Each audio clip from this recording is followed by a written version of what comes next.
det för mörker där ingen ljusning synes, där värmen är så fjärran, där kylan dominerar?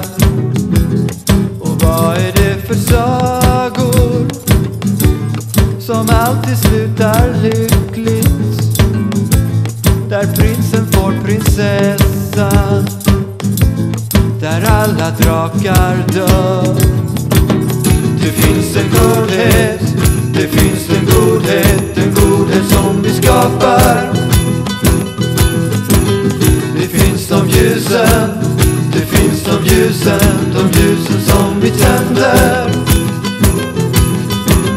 Det finns det hoppet, det finns det hoppet som vi önskar. Det finns en längtan, det finns en längtan efter något bättre.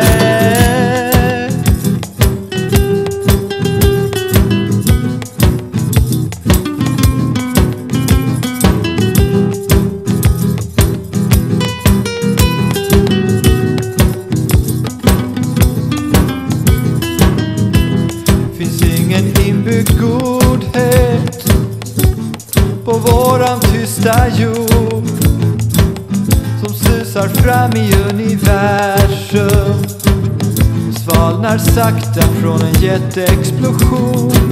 Men det finns folk som orkar kämpa med en glöd och med en värme. Det finns folk som går tillsammans, vars gnista ingen makt kan släcka.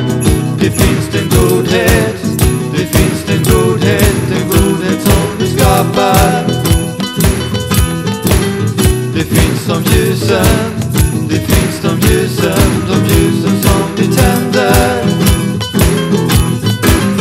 Det finns det hoppet, det finns det hoppet som vi önskar.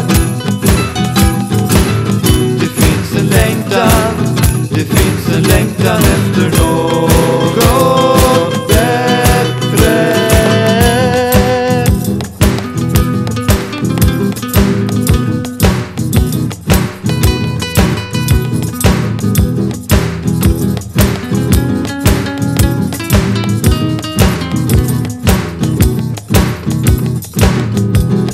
Om inte vi ska skapa ljus i den mörka tunneln, blir mörkret oändligt.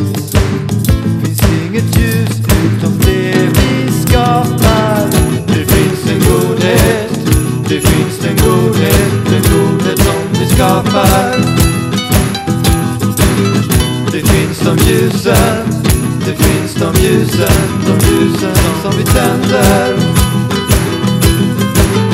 Det finns det hoppet, det finns det hoppet som vi önskar.